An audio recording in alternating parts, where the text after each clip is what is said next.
Hello friends, जैसा कि आपको पता है कि अपन मैथ के एक एक करके सभी टॉपिक डिस्कस करते जा रहे हैं। तो अभी अपन बेसिक टॉपिक जो कैलकुलस में काम में आते हैं अपने तो उनमें सबसे जो है बेसिक टॉपिक है उनको अपन देख रहे हैं। तो आज देखिए एक अपना छोटा सा टॉपिक है भाज्यता के नियम, रूल ऑफ डिविजिबिलिटी। ठीक है, तो हालांकि इसका कोई ऐसे मानिए कि कोई क्वेश्चन नहीं आता, लेकिन कैलकुलेशन करने में सबसे इतना आपको इफेक्ट ये डालेगा और बढ़िया रहेगा। तो वो देखिए, जैसे मान लीजिए कि ऑप्शन एलिमिनेट करने में, और जैसे ये आपके क्षेत्रमिति के जो भी क्वेश्चन है, आयतन है, क्षेत्रफल है, वहाँ पर बड़ी बड़ी मल्टीप्लिकेशन आते हैं और बड़ी बड़ी कैलकुलेशन में जो है ये बहुत हेल्प करता है। ठीक है, तो सबसे पहले जो देखते हैं अपन, वो देखते हैं कि दो के लिए भाज्यता का नियम। ठीक है, तो दो के लिए तो सिंपल सी बात है कि कोई भी संख्या यदि सम संख्या है, यानी कि उसके पीछे 2, 4, 6, 8 है ना, 10 जो भी है, जिनमें दो का पूरा पूरा भाग चल जाए, तो वो कोई भी संख्या है। तो वो जैसे मान लीजिए कि दो, अपन एग्जांपल ले लेते हैं। एक तो मान लीजिए कि 174 है और एक 289।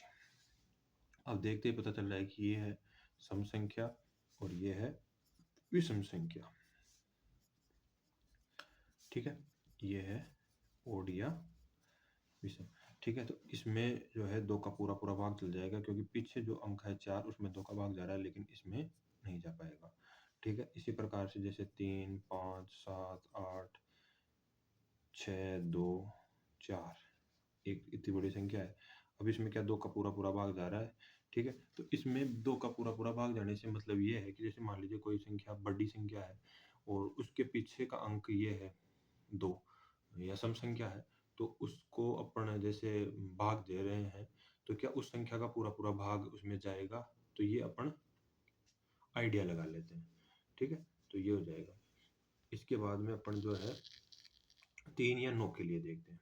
ठीक है, दूसरा 3 या 9 के लिए। ठीक है, तो इसमें सीधा सीधा से ये है कि कोई भी यदि संख्या आपको दी हुई है, तो उस संख्या का योग कीजिए और उस योग या टोटल या सम में 3 का भाग जाता है, 9 का भाग जाता है, तो उस संख्या में भी 3 या 9 का भाग जाएगा। जैसे मान लीजिए ये यही कोई संख्या है अपनी, 5 और 3 8, 8 और 7 15, 15 और 8 23, 23 और 6 29, तो 31 और 4 35। क्या 35 में 3 का भाग जाता है? नहीं जाता है, तो यह संख्या 3 से डिविजिबल नहीं है। तो 3 से यदि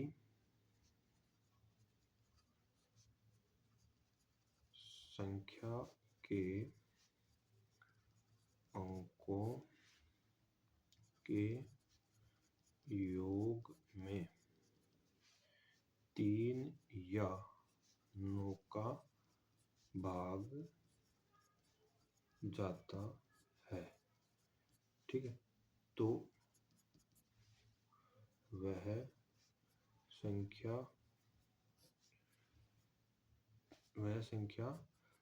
3 या 9 से विभाज्य होगी। जैसे एक छोटी संख्या लेते हैं अपन, जो आपको पता हो। जैसे मान लीजिए 24 है। ठीक है, एग्जाम्पल, और एग्जाम्पल में पहले लिया अपन 24। ठीक है, 24 ये संख्या ले ली, इसके अंकों का योग 4 और 2 6, टोटल आ गया 6। और इसमें अपन यदि 3 का भाग दे तो पूरा पूरा जा रहा है, तो ये बोल सकते हैं कि यह संख्या 3 से डिविजिबल है। और यदि देखते हो आप, तो 8 बारी पूरा पूरा भाग जा रहा है। ठीक है, तो ये अपन ने देख लिया। अब जैसे और एक एग्जाम्पल ले लीजिए आप, सेकंड। अब इसका टोटल 4 और 2 6, 5 11, 8 से 17 और 1 18, 18 में 3 का भाग जाता है, बिल्कुल जाता है, तो इसमें भी 3 का पूरा पूरा भाग जाएगा। 8 दिया 24 और 3 एकम 3 2, 8 दिया 24, 7 दिया 21। ठीक है, पूरा पूरा। अब अपन इसके आगे चलते हैं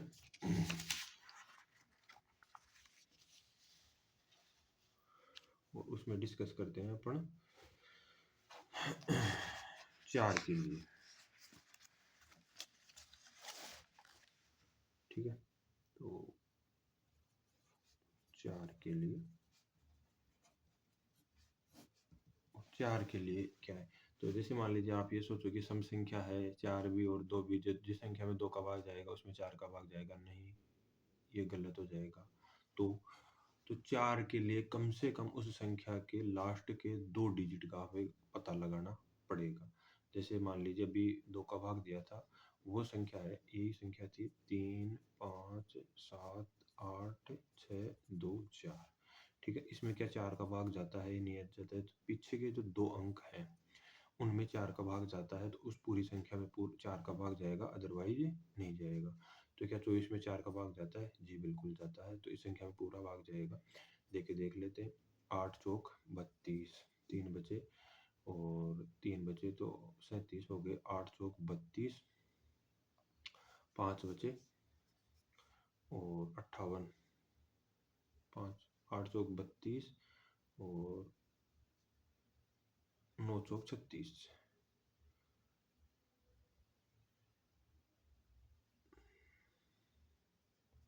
9 चौक 36, 1 बचा, फिर 4 चौक 16, 2 बचे और फिर 6 चौक 24, 2 बचे, फिर 5 चौक 20, फिर 2 बचे और फिर 6 चौक 24, पूरा पूरा भाग जा रहा है। ठीक है, तो 4 के लिए यदि लास्ट के 2 संख्याओं में, यदि संख्या के लास्ट 2 डिजिट में 4 का भाग जाता है तो संख्या 4 से विभाज्य होगी। ठीक है, तो एक एग्जांपल और देख लेते हैं। क्या 72 में 4 का भाग जाता है? तो 72 में 18 चौक 72 जाता है। देख लेते हैं। 4 एकम 4, 4 तिया 12, 3 में जाता नहीं है। 8 चौक 32, 9 चौक 36 और 4 तिया 12। ठीक है भाई, तो 4 का हो गया। अब इसके बाद में अपन देखते हैं 8 के लिए। ठीक है, 8 के लिए भाजकता का नियम। ठीक है, 8 के लिए, ठीक है, तो 8 के लिए सीधा सीधा सा एक रूल है कि कोई भी संख्या ले, जैसे अभी ये ऊपर वाली संख्या ले रखी है, यही मैं ले लूँ वापस से 52,372। तो इसमें अपने को लास्ट के 3 डिजिट उठाने हैं और उनमें 8 का भाग देके चेक करना है। यदि उनमें 8 का भाग जा रहा है तो पूरी संख्या में भाग जाएगा। 8 चौक 32 और बच गए 5 और 8 और 7 56 होता है और 8 6 48 होता है। इस संख्या में 8 का भाग पूरा पूरा नहीं जाएगा। ठीक है, तो 8 के लिए नियम क्या हो गया कि दी संख्या के अंतिम 3 डिजिट में यदि 8 का भाग जाता है तो वह संख्या 8 से विभाज्य होगी। सही, तो एग्जाम्पल देख लेते हैं। जैसे मान लीजिए 8 7 3 7 6 8। ठीक है, 8 का भाग दो लास्ट के 3, तो 9 8 72 और 8 6 48, बिल्कुल पूरा पूरा जा रहा है। देख लेते हैं। 8 है कम 8, 7 में जा नहीं रहा है, 0, 9 8 72, 8 दूनी 16, 8 दूनी 16, 8 है कम 8, पूरा पूरा जा रहा है। ठीक है, तो ये हो जाएगा। अब इसके बाद में अपने जो है इम्पोर्टेंट और खूब बारी काम में आता है, वो कौन सा है वो देखते हैं। ठीक है, तो वो जो है अपना वो है 11 के लिए। 11 के लिए, ठीक है, 11 के लिए। अब 11 के लिए 2 सिस्टम है। जैसे मान लीजिए मैं एक संख्या ले लेता हूँ और उस संख्या को लेके और आपको समझाता हूँ। जैसे ये 7 6 5 8 9 6 8 और 9। सही। तो एक तो इसमें ये है कि आप एक नंबर शुरू वाला नंबर फिर उसके बाद में अल्टरनेट बोल सकते हैं। एक नंबर शुरू वाला ले लिया, फिर उससे आगे वाला छोड़ दो, फिर उससे आगे वाला नंबर यूँ ले लो। ठीक है। और नीचे वाला ऐसे ही। अब ऊपर वाले जो अल्टरनेट आपने जो एक एक छोड़ के नंबर लिए हैं उनका टोटल करो। 7 और 5 12, 12 और 9 21, 21 और 8 29। ठीक है। तो ऊपर वाले का तो आ गया 29। नीचे 8 और 6 14, 14 और 6 20 और 9 29। ठीक है। या तो इनका डिफरेंस कैसा आना चाहिए, 0, या 11 का कोई भी गुणज हो, 11 हो 22 हो। ठीक है। यदि ये आ जाता है दी हुई संख्या, उसमें से अल्टरनेट नंबर और उनका टोटल करना है। नीचे वाले जो मतलब एक छोड़ के दूसरे वाले जो नंबर है उनका, और उन दोनों का डिफरेंस यदि 0 आ जाए या फिर 11 को कोई गुणज आ जाए तो क्या होगा, वह संख्या 11 से विभाजित होगी। तो क्या ये संख्या 11 से विभाजित होगी? बिल्कुल होगी। देख लो। 11 से देंगे तो 11 7 77 होता है, और 11 6 66, 10 बच गए, 11 9 99 6, 11 6 66, 2 बच गए, 11 दूनी 22, 7 बच गए, और 76 है तो 11 से 66, 10 बच गए, 11 9 99 और 9 बच गए, 11 9 99 पूरा पूरा जा रहा है। ठीक है। अब इतनी बड़ी संख्या है। अब जैसे मान लीजिए कई बार पाई, नीचे पाई आ गया, 2 से अपने संख्या को काट दी, है ना, और पाई का वैल्यू क्या होती है, 22/7, 7 ऊपर चल जाएगा। जब 11 का डिविजिबल, तो 4 ऑप्शन दे रखे हैं। ठीक है। अब उनमें यदि मान लीजिए कि 3 ऑप्शन नहीं कट रहे हैं, तो चौथा ऑप्शन अपन या 11 का डिविजिबिलिटी रूल लगा के और पता कर सकते हैं। एग्जाम्पल और देख लेते हैं। ऊपर वाला एक नंबर छोड़ के 5 और 4 9, टोटल आ गया 9। नीचे वाला 9, 9 में से 9 गया 0। क्या 11 का भाग जाएगा? बिल्कुल जाएगा, क्यों नहीं जाएगा। ठीक है। और जैसे मान लीजिए अपन और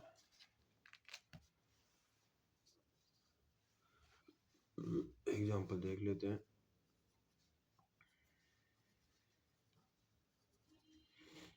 ठीक है। तो जैसे 5 और 2 7 और 8 15 हो गया, और नीचे हो गया 15